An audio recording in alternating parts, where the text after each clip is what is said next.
we find ourselves on the road near the Neverwinter Forest. Our heroes are surrounded by bandits, and the initiative has been rolled. The Warlock conjures 2 Eldritch Blasts, propelling dark, cosmic energies into a poor singular soul. The Paladin smacks down with the Holy Fury of Tyr, causing some of the bandits to think they've seen the god himself. Meanwhile, one bandit is singled out by the Bard, who tells such a powerful joke, but it's a surprise everyone doesn't keel over laughing. That one bandit is then curb stomped by the fighter.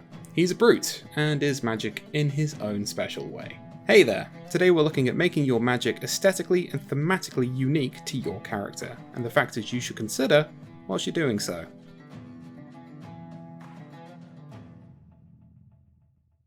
Hey, so first off, sorry for the lack of videos recently. If you're from the far-flung future of 2002, you might not have an idea as to what's going on right now.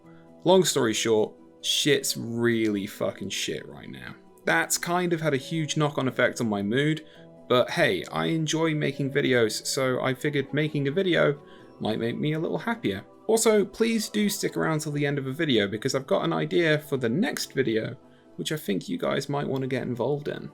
Right, so this video might be a bit shorter for my other videos, or it might actually be a bit longer. We're focusing on a lot of fluff stuff this time, making your character unique and fun. Yeah, I fucking love that shit.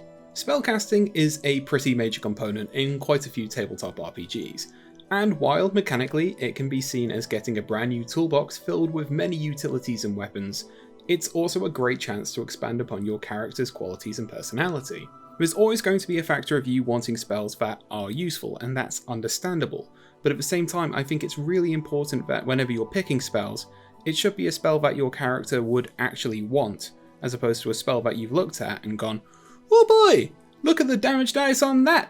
So let's look into ways of making your spellcaster and their spellcasting unique. As always, I'm going to be using D&D as my basis because it's a game I know better, but I think you can probably transfer a lot of stuff in this video into other games. Also, with me using D&D as my basis, we're not going to be covering Unearthed Arcana, because that shit is wild. Also, it changes all the time, so...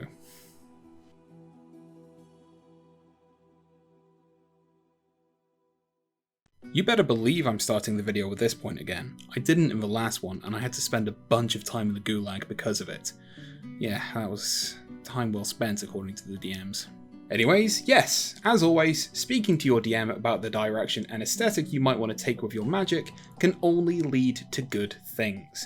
While you might have an idea in your head of what you want yourself to look like while you're casting, or what form and shape your spells might take, ultimately, a lot of the time, the magic's effect on the world will most likely be described by your DM. They are, after all, literally everyone else in the world.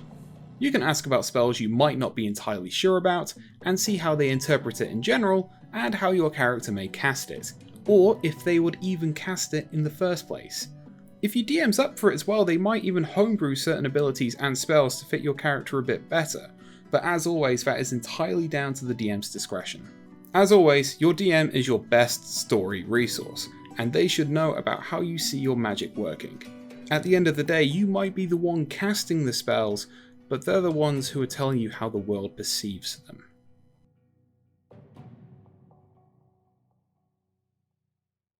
Okay, you've spoken to your DM, you've both got an idea of how you want your magic to look in the world. It's time to go absolutely hog wild, right? While it's all well and good thinking up fantastic, astonishing ways for your spells to look and act, it's important to actually know what the spell does mechanically and its existing flavor text. You might have the idea of Chill Touch having this big frosty effect on people, when it's actually a spell with necrotic damage. It's less a biting wind on your skin after using mint shower gel, and more a big ghost scaly hand wrapping its mitts on your very soul. Every spell and magical ability has some form of flavor and mechanical text to accompany it. This lets you know on a fundamental level how a spell works, what's required for the spell in terms of components, and how the spell itself is cast. It's also worth noting the potency of some spells can come down entirely to dice rolls. Now, while all of this might sound incredibly restrictive, it isn't really. For starters, it's normally the effect of the spell that's being described, not essentially how it looks, meaning you're still open to interpretation on aesthetics. Some spells also have chances of being cast at higher levels than the initial level you get them at. So for example, a Cure Wounds cast at level 1 might be good at closing some small wounds. Casting it at second level may well cure more vicious wounds. I mean, granted, you might actually roll lower than you did on a first level spell, but it doesn't mean you put any less effort behind the magic. It's important to recognise that spells aren't things you can just go completely hog wild with. There are mechanics and rules in place. But while those limitations are in effect, it doesn't mean you can't get creative in terms of how you're casting, or what the casting might actually look like. Once again, if this is something you feel like you might need some assistance on, maybe you should refer to point number 1 and speak to your DM, because, there's a reason I always raise that point.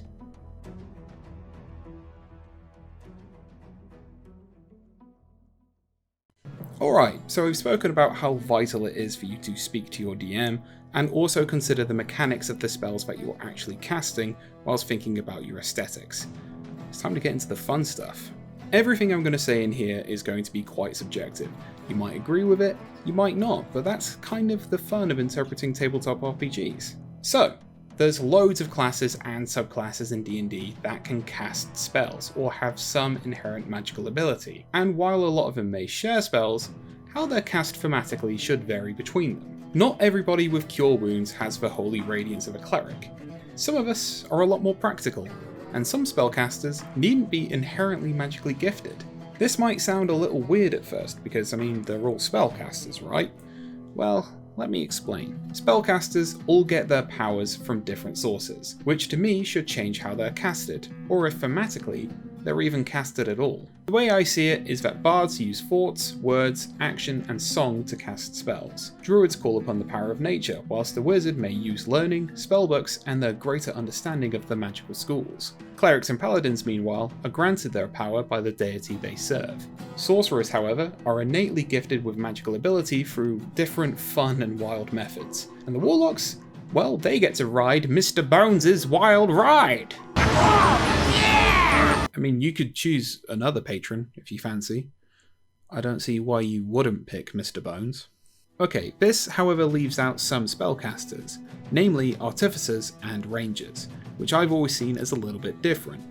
So let's start with artificers.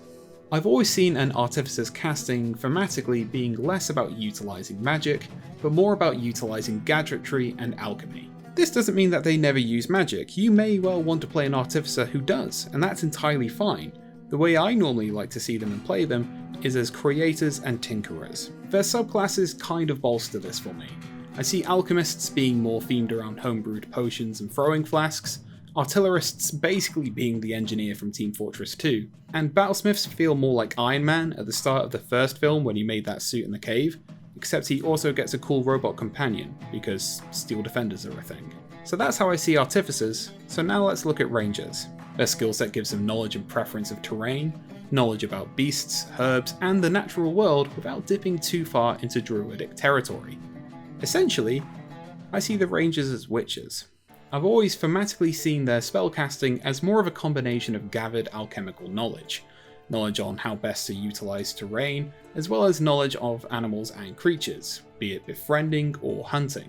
That being said, they may also have knowledge of crude magic, base level stuff which may be more akin to Witcher signs. Once again, that is my take, and you may well disagree with it, and that's entirely fine. It's just how I see them casting their magic, minus a few exceptions.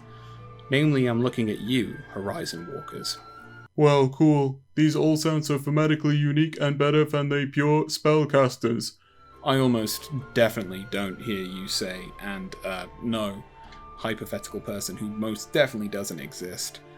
You're wrong. The sources that all spellcasters get their power from can be wildly unique. They might be getting it from different terrains, bloodlines, education, deities, or the cosmic horror of the week.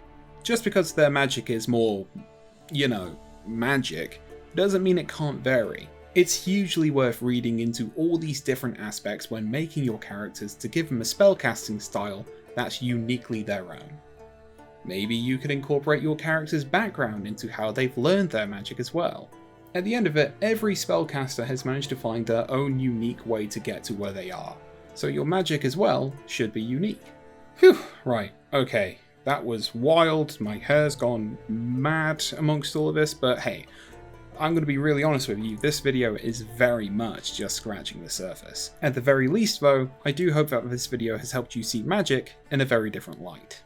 If you're still interested in learning ways that magic can be used thematically and mechanically, I highly recommend you check out the animated spellbook series. I'll have a link in the description, but this dude does a fantastic job of explaining the spells he covers. Right, cool. Now for the fun thing I mentioned at the start of this video. Right, so I've made a few videos now covering aspects of fleshing out characters for tabletop games, and in some cases making them a bit more fun to play. But now, considering we're all stuck inside and things are a bit crap, I wanted to do something a bit more community-led and get some questions from you folks at home.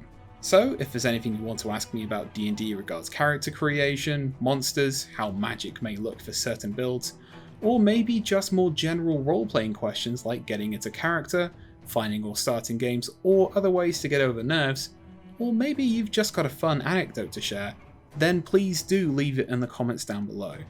If we get enough, I think this would be a pretty fun video to do because, well, the game's community orientated, and I kind of like these videos to be as well. As you can probably guess with a call for this kind of community video, writing comments and sharing this video is going to be greatly important, because otherwise no one's going to ask anything, and that's going to kind of suck. So please, if you did enjoy this and you want to ask questions, or maybe you know people who may want to, then sharing this about would be lovely, but you know, only do that if you want to. I don't want to pressure you into anything. I mean, the most important thing is I hope you've enjoyed the video and that you're staying safe and that you're okay. Just look after yourself, and I'll see you next time, okay?